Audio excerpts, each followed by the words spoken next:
Bismillahirrahmanirrahim. Wa sab'una syu'bah wal haya'u syu'batun minal iman. Dan juga hadis yang kedua, al imanu bid'un wa sab'una aw qalat sittuna syu'bah wa afdaluha qaulu la ilaha illallah wa adnaha imatatul adza anit thariq wal haya'u syu'batun minal iman. Tentang cabang keimanan yang kemarin kita sudah jelaskan bahwa di sana ada 3 pendapat para ulama tentang jumlah cabang keimanan. Ada yang menyebutkan cabang keimanan itu ada 60 sekian cabang, sebagaimana ini yang dikuatkan oleh Ibnu Hajar Asqalani dan juga para imam yang lainnya. Ada yang menguatkan seperti Abu Hatim 70 cabang, 70 sekian cabang.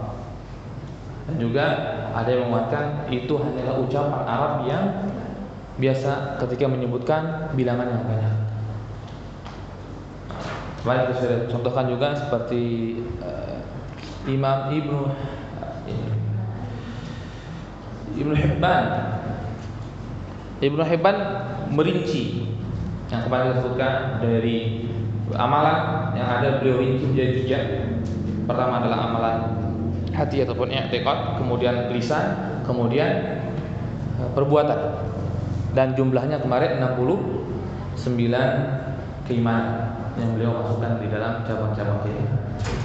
Dan ada pun sebagian para ulama yang menyebutkan tidak perlu kita runtutkan satu persatu cabang keimanan, sebagaimana Rasulullah SAW mengumumkan. Beliau cuma menyebutkan al-imanu bid'un wa sab'una aw qala sittuna syu'bah. Rasul cuma bilangnya iman terbagi 70 cabang atau 60 cabang. Dan Rasul hanya menyebutkan paling tingginya dan paling rendahnya. Wa afdaluha, dan yang paling tinggi, yang paling mulia itulah ilaha illallah. Wa adnaha imatatul adza anit thariq, dan yang paling rendahnya adalah menyingkirkan gangguan dari jalan. Maka tak perlu disebutkan karena itu sangat banyak yang akan kita masukkan. Yang penting kita tahu cabang-cabang minimal dari keimanan tersebut yang wajib kita miliki, yang wajib kita imani. Sebagaimana kemarin kita sudah jelaskan cabang minimal dari rukun 6 Islam 6, dan beserta kadar minimal yang harus kita yakini. Begitu juga rukun Islam dan juga yang lainnya. Dan juga kemarin kita sebutkan tentang bahwa amal masuk dalam bagian keimanan, masuk dalam bagian iman. Dan kemarin juga kita sebutkan tentang qaulnya Fudail ibni Iyad yang menyebutkan bahwa amal masuk ke dalam keimanan, dan semakin sempurna amal maka semakin sempurna keimanan. Dan kemudian di sini hadis yang ketiga kita lihat, hadis dari Abu Bakar ibni Abi Syaibah, gurunya Imam Muslim rahimahullah taala, yang banyak beliau riwayatkan hadisnya. Di sini qala haddatsana Abu Bakar ibni Abi Syaibah wa Amru an-Naqid wa Zuhair bin Harb. Ada 3 gurunya Muslim rahimahullah taala, yaitu pertama Abu Bakar, kedua Amr an-Naqid, kemudian Zuhair ibn Harb.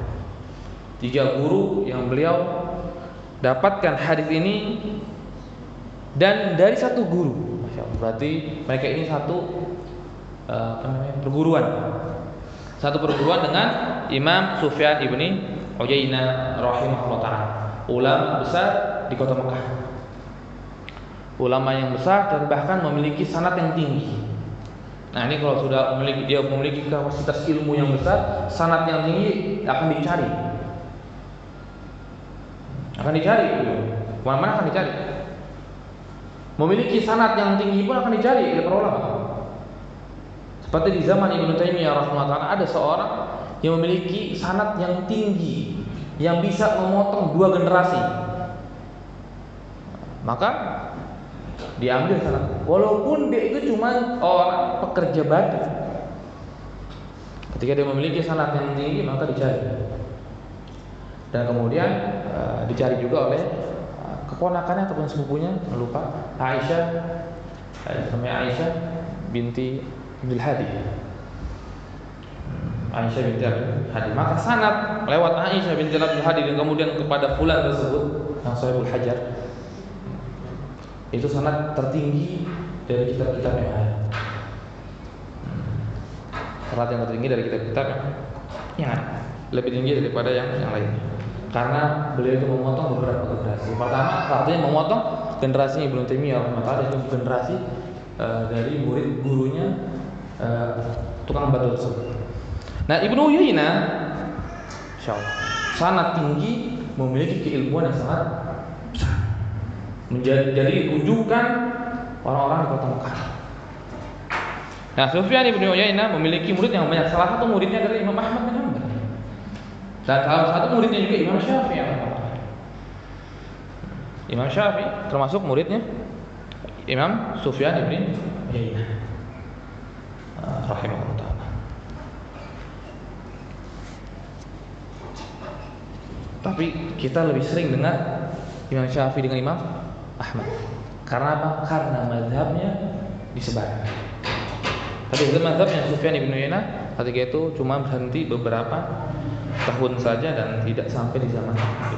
Tapi mereka para ulama akan sering menukil qala Sufyan, qala Ibnu Uyainah di dalam kitab-kitab mereka. Di dalam Fathul Bari itu sering menukil Ibnu Uyainah. Dan pun Imam Nawawi rahimahullah pun sama menukil dari Ibnu Uyainah. Karena beliau adalah ulama yang sangat besar. Kemudian dari Ibnu Uyainah Anin Az-Zuhri. Ini juga Az-Zuhri masyaallah. Imam yang sangat besar, sangat agung. Namanya adalah Muhammad bin Muslim Ibnu Ubaidillah Ibnu Abdullah Ibnu Syihab Az-Zuhri. Ini beliau sering terkenal kadang Az-Zuhri, kadang dipanggil Ibnu Syihab. Dan satu orang itu, bukan dua orang.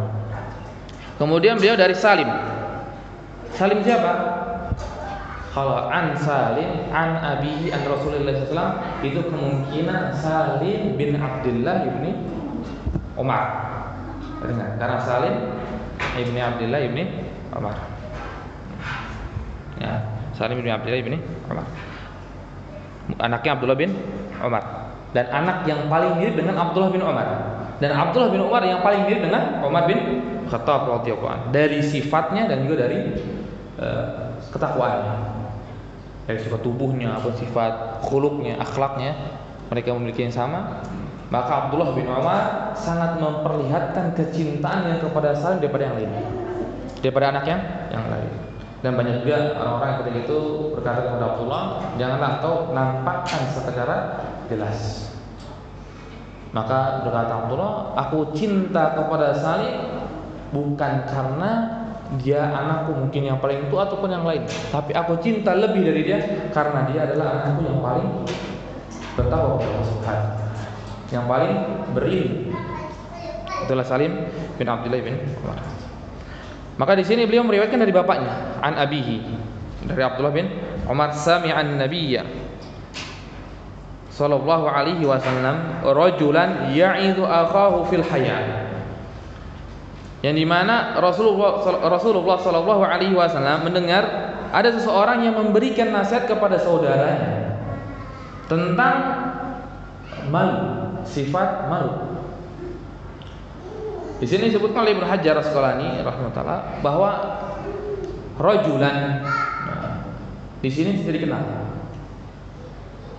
Jadi yang memberikan nasihat, yang dapat nasihat tidak dikenal. Namanya tidak disebutkan dan tidak diketahui oleh Ibnu Hajar Asqalani. Enggak tahu siapa mereka berdua ini.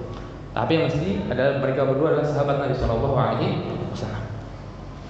Maka salah satu dari antara mereka menasihati kepada saudaranya, jangan malu. Jangan malu. Engkau jangan malu dan engkau jangan begini dan begitu.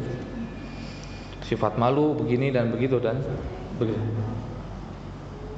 Maka ketika Rasulullah SAW mendengar perkataannya, maka Rasulullah menyebutkan di dalam kitab Sahih Muslim itu cuma hanya berkata al-haya'u minal iman. Sifat malu bagian dari iman.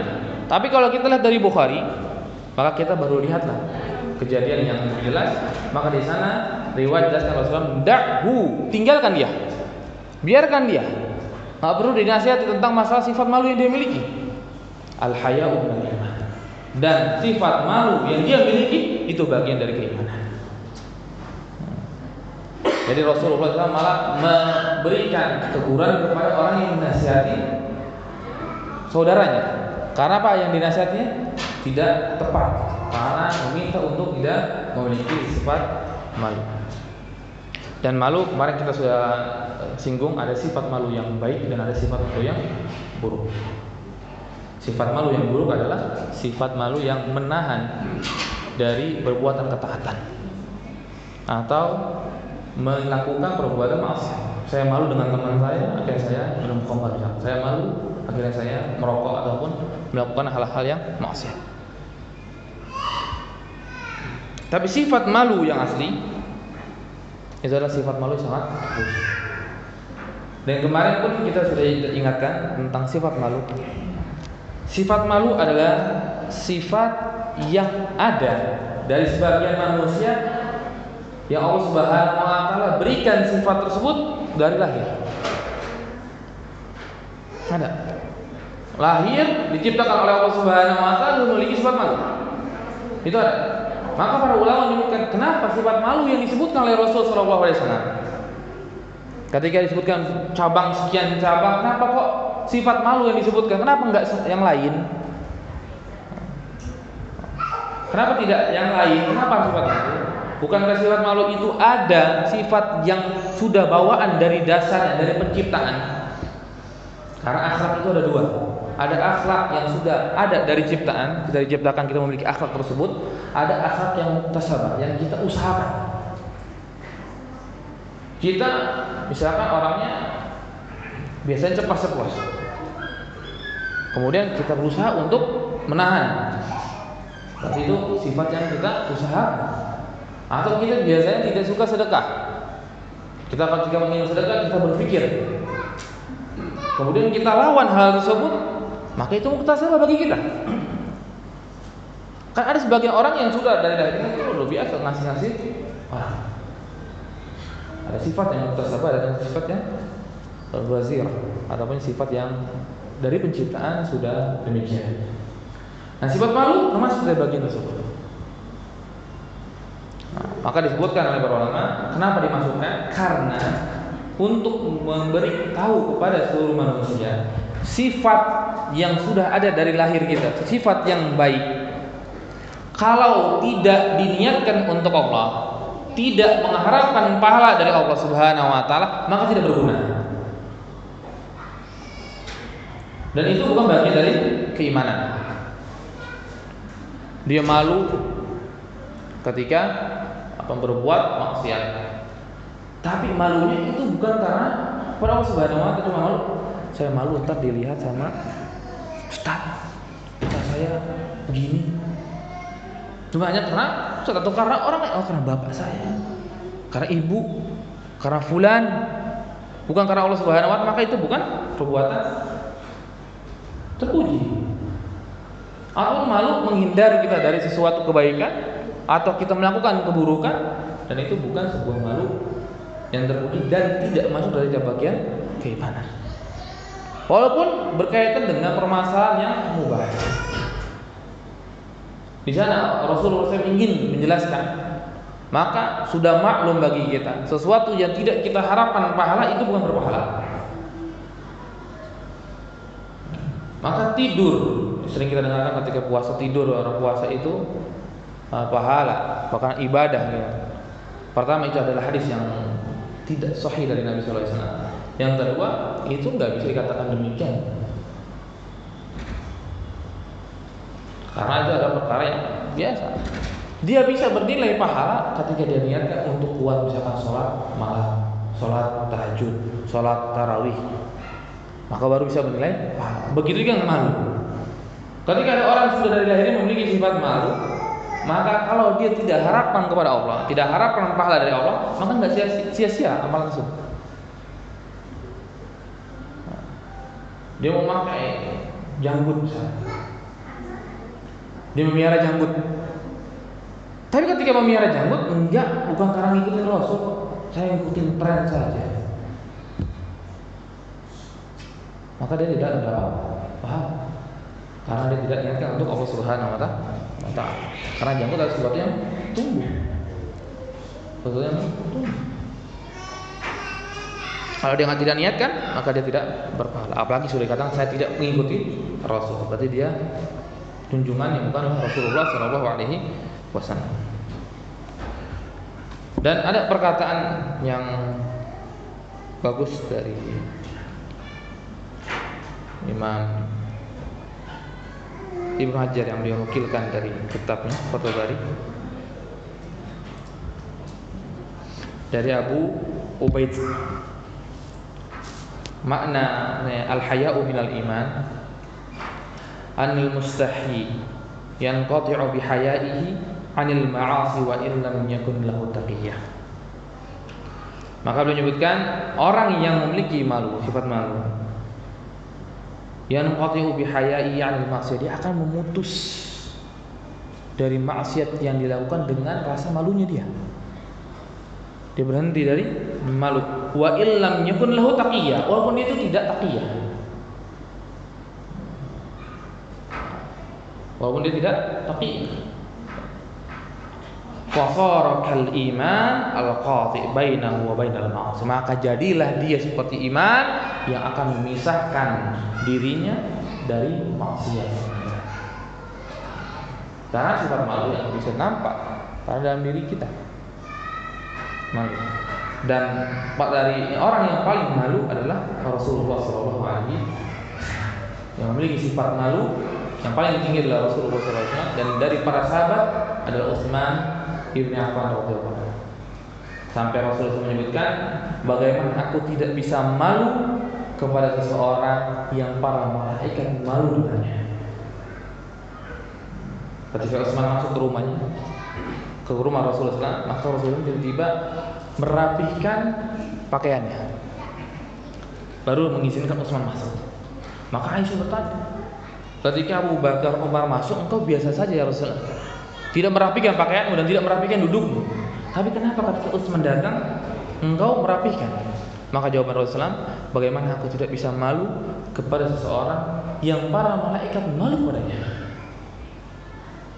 Itu adalah Utsman ibn Affan. Dengan sifat malunya Utsman, maka Rasulullah menikahi anaknya Utsman. Sampai berkata, kalau aku memiliki anak yang ketiga, fazawwajnah, maka aku akan nikahkan kepada Utsman. Kalau aku memiliki anak perempuan yang ketiga, nikahkan lagi Utsman. Karena apa? Utsman memiliki sifat malu yang sangat terpuji yang beliau miliki. Dan sifat malu adalah bagian dari nubuwah. Kemudian hadis yang keempat, qala hadatsana Abd ibn Humaid qala hadatsana Abdul Razzaq qala akhbarana Ma'mar 'an az-Zuhri bi hadzal isnad wa qala marra bi rajulin minal ansar ya'idhu akha. Maka hadis yang ini menambahkan tentang kejadian yang atas. Kejadian atas cuma bilang rajulan, seorang laki-laki, tapi di sini tambahkan minal ansar, dari Ansar. Maka inilah hadis, insyaallah. Indahnya hadis. Ketika kita mempelajari hadis Nabi sallallahu alaihi wasallam dengan benar, maka kita akan menjadi seorang yang sangat teliti. Tidak langsung mudah menghukumi seseorang. Tidak langsung mudah. Karena kalau kita tadi misalkan kita kalau cuma mengambil hadis yang awal tadi hari ketiga saja tanpa melihat hadis Sahih Bukhari, tanpa melihat hadis yang lainnya, maka kita tidak akan tahu bagaimana. Dan pun kalaupun kita nggak melihat kisah, kenapa kok Rasulullah bisa tegur orang tersebut, kita kan tidak tahu. Kita tidak akan tahu apa maksud dari perkataan Rasulullah SAW. Dan terkadang hadis itu dipotong-potong oleh para ulama. Yang penting intinya masuk, faidahnya masuk. Maka sebagian para ulama ada yang meringkas. Seperti tadi cuma al-haya'u minal iman. Ada menyebutkan kejadian cuma minal ansar. Maka ketika dikumpulkan, maka kita akan tahu secara jelas, oh maksudnya hadis ini. Maksudnya ini bukan itu. Dan pun sama dengan malu ini. Dan disebutkan oleh Ibnu Hajar terkadang kita memasukkan malu ini adalah cuman mengurangi hak manusia. Mengurangi hak manusia. Oh, nggak punya malu dia berarti. Ataupun hak-hak yang lainnya. Tapi beliau menyebutkan atau menukil dari Abu Ubaid tadi,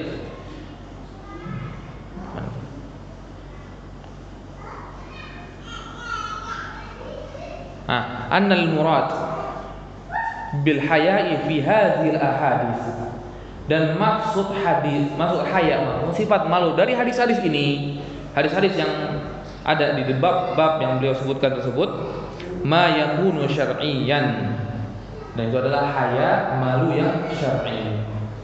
Nah, sering kita malu ketika ada orang yang mengurangi hak, bilang malu, malu. Tapi itu bukan syar'iyyan, tapi itu lughawiyyan. Maka beliau sebutkan syar'iyyan, wal haya'u alladhi yanshi'u min anhu al-ikhlalu bil huquq laisa haya'u syar'iyyan. Maka beliau sebutkan yang orang yang meninggalkan, mengurangi hak-hak orang, itu bukanlah maksudnya malu yang syar'i, malu yang lughawi. Kemudian wa innama yutlaqu alaihi al-haya'u, tapi dimutlakan saja kepada sifat haya. Dan haya yang syar'i yang disebutkan adalah asy-syar'i huwa khuluq yab'atsu 'ala tarkil qabih. Sifat yang membawa kepada orang tersebut meninggalkan yang buruk. Meninggalkan yang buruk. Ini sifat malu. Maka Rasulullah SAW menyebutkan al-its, ketika ada seorang datang kepada Rasulullah, tiba-tiba Rasulullah berkata, aku tahu engkau akan bertanya tentang albir dengan ism. Albir dengan ism. Maka kemudian al-ism, isim ataupun dosa, bir itu kebaikan, sini pahala. Isim, dosa adalah apa-apa yang karihta an yattari 'alaikan nas, yang dimana kamu ini malu ataupun enggan, tidak mau, membenci ada seseorang yang melihat kegiatanmu. Maka ini bisa didapatkan kalau kita sudah memiliki sifat malu. Karena sifat malu ini adalah benteng terakhir disebutkan para ulama dari kita berbuat maksiat. Dan berbuat maksiat. Yang pertama pasti adalah ilmu, keyakinan kita. Ketika itu dihalangi oleh syaitan, maka masih ada benteng terakhir, yaitu malu. Masih ada benteng terakhir, yaitu sifat malu kita. Kalau tembus berarti kita katanya itu pada waktu tersebut, kejadian tersebut, malu kita sedang tidak ada, atau sedang ditutupi oleh siapa. Ketika kita melakukan perbuatan maksiat tersebut.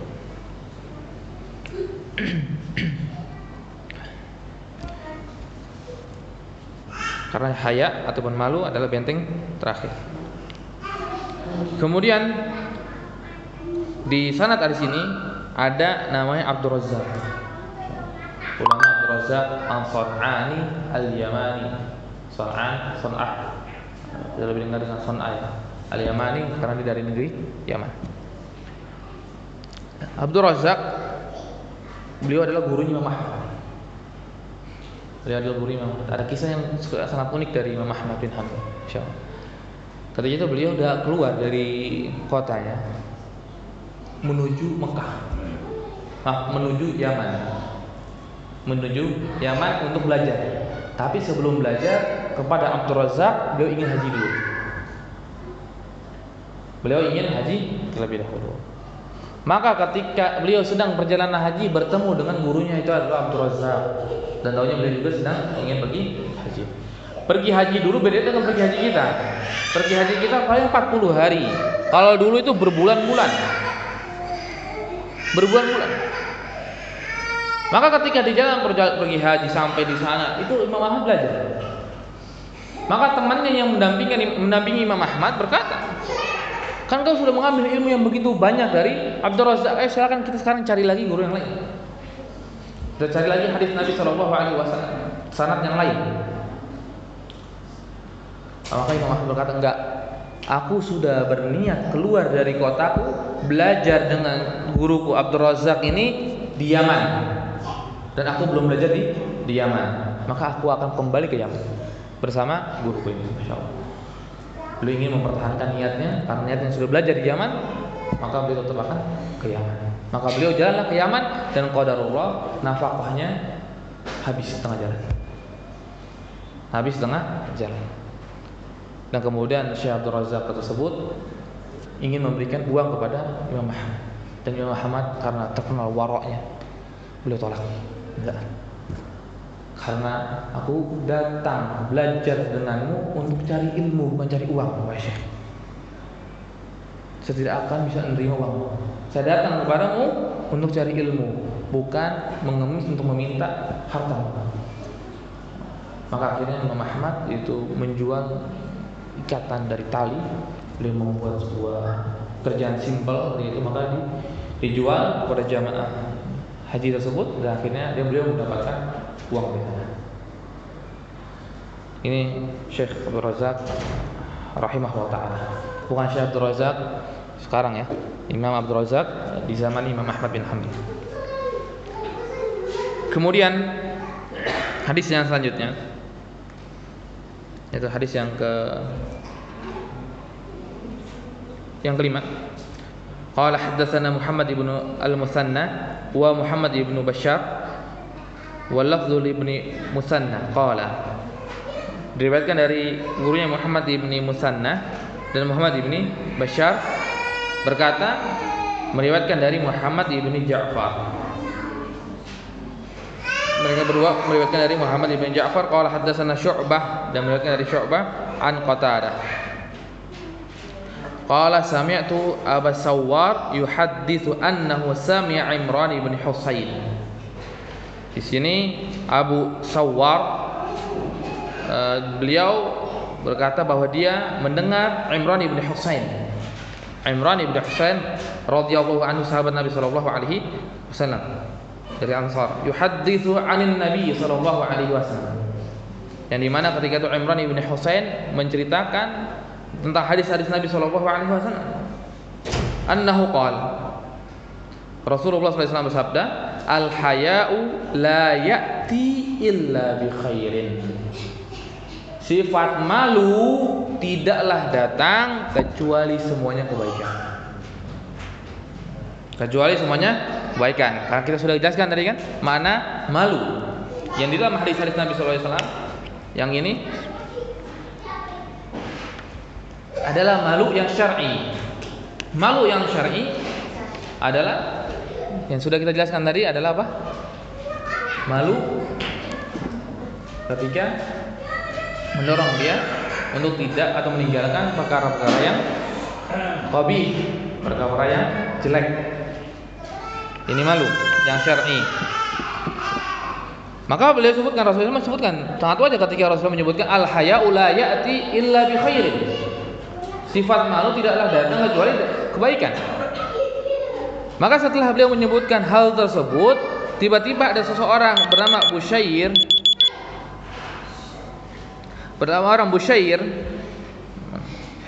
bin Ka'ab. Beliau langsung berkata, innahu maktubun fil hikmah. Sungguhnya sifat malu tersebut pun ditulis di dalam hikmah, dalam kitab-kitabnya hikmah. Ini berarti menunjukkan bahwa di zaman Rasul itu banyak buku ya, ilmiah. Sudah mulai ilmiah. Maka didatangkanlah Al-Quran. Maka didatangkan Al-Quran untuk membantah tersebut, bahwa yang lebih ilmiah adalah Quran. Inilah sering mukjizat yang Allah Subhanahu wa taala berikan kepada para nabi selaras dengan waktu tersebut. Nabi Musa ketika selarasnya tentang permasalahan sihir, maka didatangkan yang seperti sihir, walaupun itu bukan sihir. Berubah tongkat jadi ular itu bukan sihir. Itu kehendak Allah Subhanahu wa taala. Tapi itu semisal sihir. Tapi ahlu sihir, penyihir tahu bahwa itu bukan sihir. Tahu penyihir itu bukan sihir, maka mereka sujud. Begitu juga Nabi Isa. Di zaman Nabi Isa lagi marah tentang permasalahan kedokteran. Maka mukjizat Nabi Isa, lihat kedokteran bisa menyembuhkan mata, menghidupkan orang yang mati. bisa menyembuhkan penyakit kulit. Semuanya atas izin Allah Subhanahu wa taala. Dan begitu juga datang dengan Nabi Muhammad SAW, maka Allah Subhanahu wa taala tahu bahwa umat nanti setelahnya itu permasalahan ilmiah, maka didatangkanlah Al-Qur'an. Dan sampai sekarang banyak orang-orang yang merasa bahwa dirinya ilmiah, tapi sebetulnya kurang ilmiah karena kurang mengungkap bukti-bukti yang ada. Tapi Al-Qur'an, hadis Nabi Shallallahu Alaihi Wasallam sangatlah ilmiah. Maka Allah Subhanahu Wa Taala datangkan mukjizat tersebut. Dan bahkan mukjizat Al-Qur'an itu terus sampai hari akhir, tidak berhenti. Maka banyak orang yang sekedar membaca Al-Quran hatinya luluh, sekedar memahami sebuah ayat maka hatinya luluh dan masuk Islam. Insya Allah kita akan jelaskan setelah ini. Mungkin azan dulu karena sudah azan.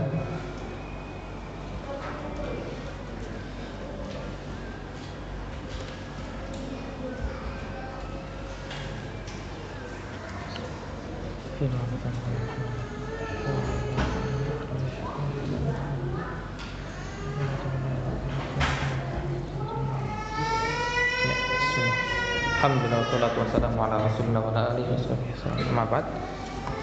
Maka sini Busyair Ibn Ka'ab, beliau istilahnya berdalil juga dengan kitab dari hikmah yang ada di zaman tersebut, ataupun di riwayat yang lainnya beliau menyebutkan kutub maktubun fil kutub atau fil hikmah, dalam kitab-kitab yang ada selain Al-Quran dan hadis Nabi Sallallahu Alaihi Wasallam.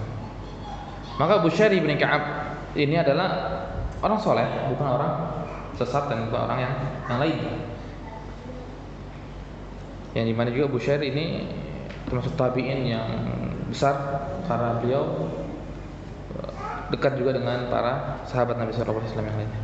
Maka di sini disebutkan innahu maktubun fil hikmah.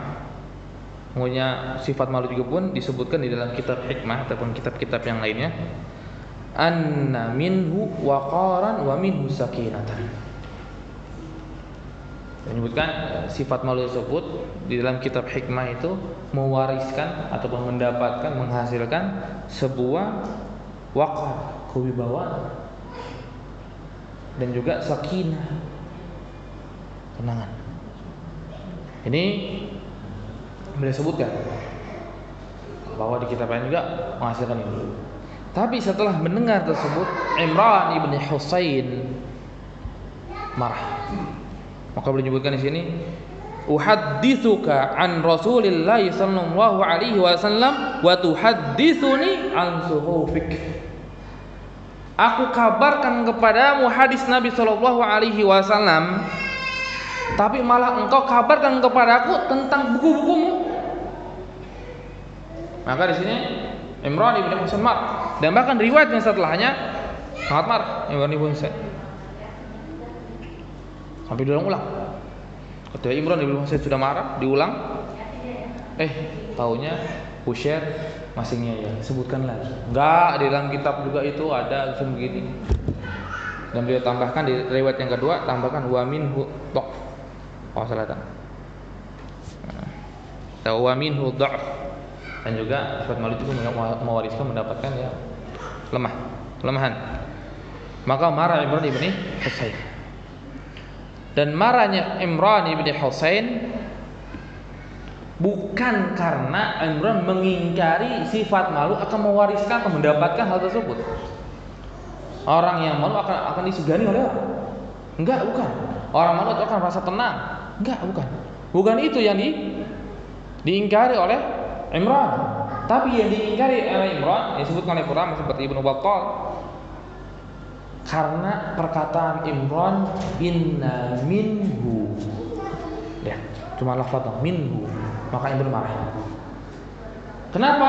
Karena menunjukkan minhu, min di sana litab'id, sebagian saja. Berarti apa? Seolah-olah Busyair berkata sebagian yang lain berarti buruk. Kalau sebagian ini baik, berarti sebagian yang lain yang buruk.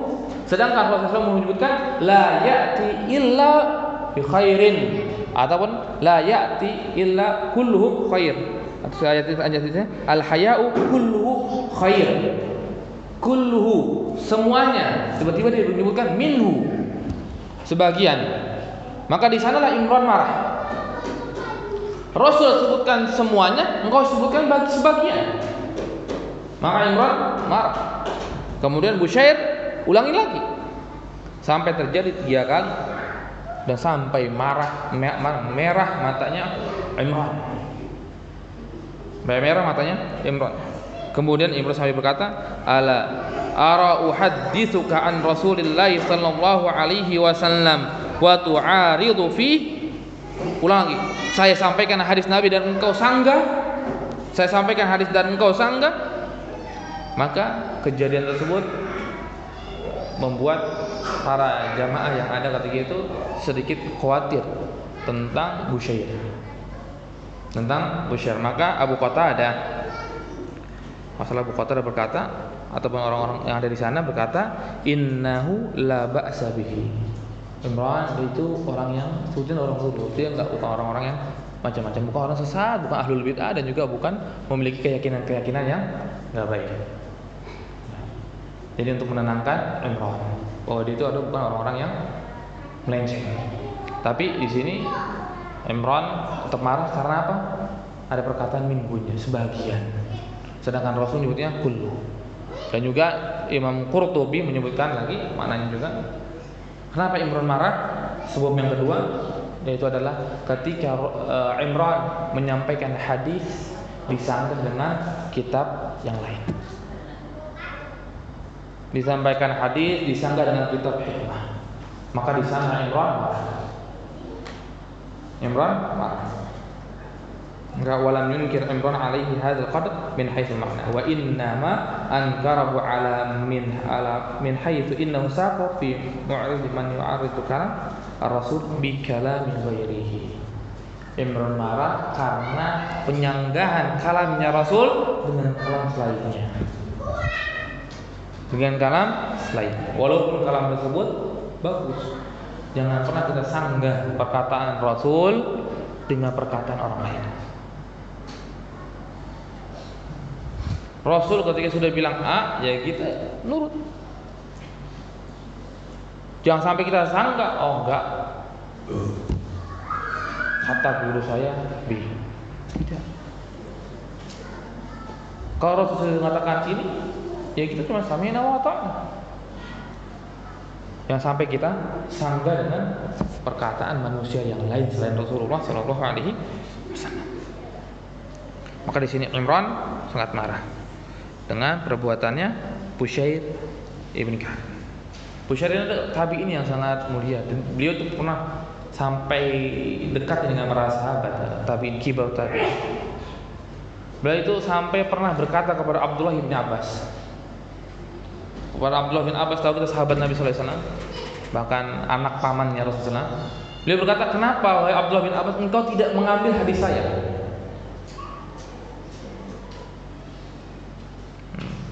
Karena Busyair memiliki hadis-hadis yang dari sahabat Nabi sallallahu alaihi wasallam. Sama. Dari sahabat senior yang lain. Maka disebutkan, "Kenapa engkau tidak ambil dari saya?" Maka Abdullah bin Abbas berkata, "Aku bukan karena pribadimu, aku tidak mau mengambil hadis darimu, tetapi pada masa sekarang sudah terjadi masa fitnah.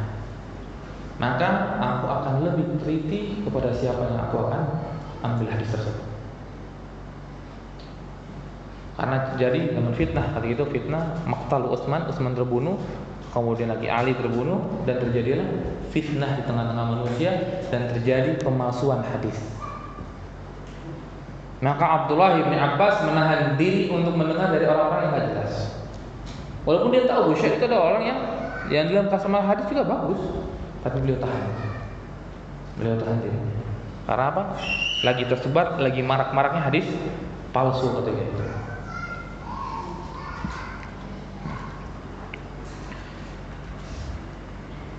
Maka kita ngambil hikmah yang sangat besar dari hadis ini.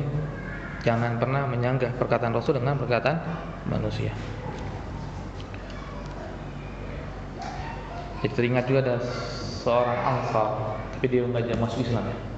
Seorang ahlu Madinah. Ketika Aqabah, sebelum baiat Aqabah yang pertama. Ketika Rasul menyampaikan ayat Quran kepada dia, malah dia berkata, aku memiliki sebuah perkataan yang indah dari Luqman al-Hakim. Ketika beliau sanggah perkataan Rasul dengan perkataan Luqman al-Hakim, maka Rasul menjawabnya, saya memiliki yang lebih indah lagi daripada perkataan Luqman, yaitu Al-Quran. Terus begitu Rasul SAW dengan orang tersebut. Nah, akhirnya selesai dan akhirnya apa? Orang tersebut menyebabkan dirinya tidak masuk.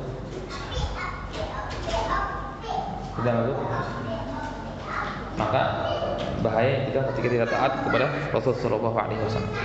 Dia orang masuk Madinah tapi tidak masuk Islam. Dia sebetulnya dia dapat waktu mulia itu Aqabah, baiat Aqabah, tapi beliau tidak masuk Islam karena beliau merasa ada kitab yang mulia juga, kitab yang hebat dari Luqman al-Hakim.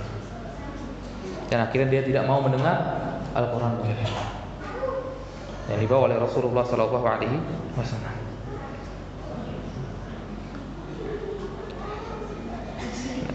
Ini hadis-hadis yang ada di dalam bab Syu'abul Iman. Insyaallah nanti kita akan lanjutkan pembahasan di pertemuan yang akan datang tentang hadis yang selanjutnya, hadis yang ke-62. Hadis yang disebutkan oleh sini babnya bab Jami' wa Awsafil Islam. Bab yang mengumpulkan sifat-sifat Islam. So kita akan bahas di pertemuan yang akan datang. Sebelum ditutup mungkin ada pertanyaan yang ingin ditanyakan.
Bismillahirrahmanirrahim.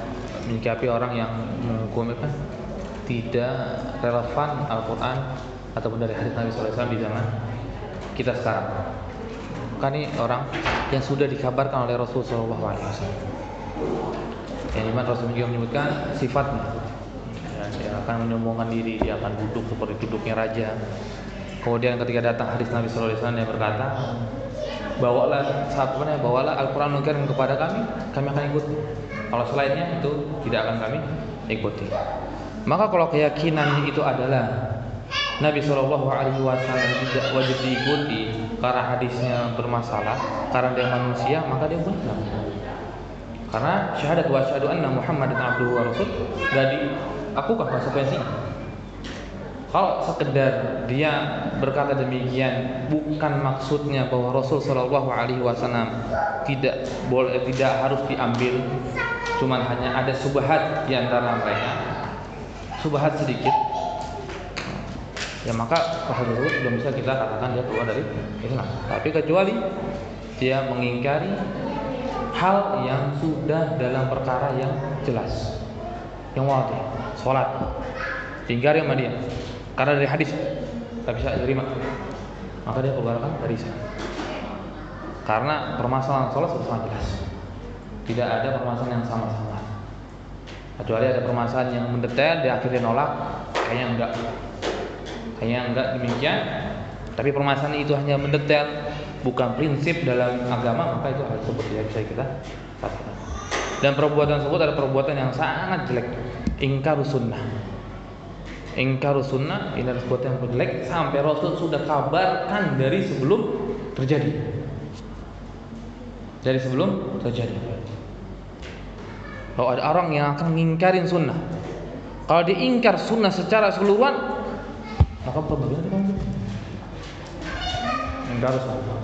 Dan mulai ingkar sunnah itu sudah ada di zaman Imam Syafi'i. Sudah mulai ada di zaman Imam Syafi'i rahimahullah. Maka beliau menyebutkan kita membuat kita tuh muskil athar atau muskil hadis. Lupa.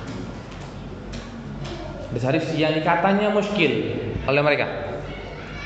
Maka mereka ingkari. Pertama mereka itu sebagian dulu, sebagian dan akhirnya menyeluruh semua hadis Nabi SAW tidak diterima. Maka orang-orang yang sudah tidak menerima hadis Nabi SAW berarti tidak menerima wahyu yang kedua. Maka dia bukan muslim. Maka dia bukan muslim. Bagaimana dia itu bisa mengikuti Rasul, sedangkan Rasul adalah syahadat kita yang kedua, wa syahadu anna Muhammadar Rasulullah. Ada lagi yang tanya?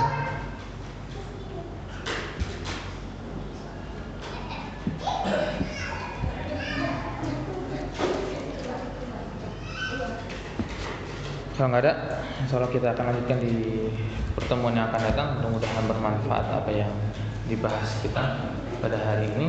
Wa akhiru da'wana alhamdulillahirabbil alamin. Assalamualaikum warahmatullahi wabarakatuh.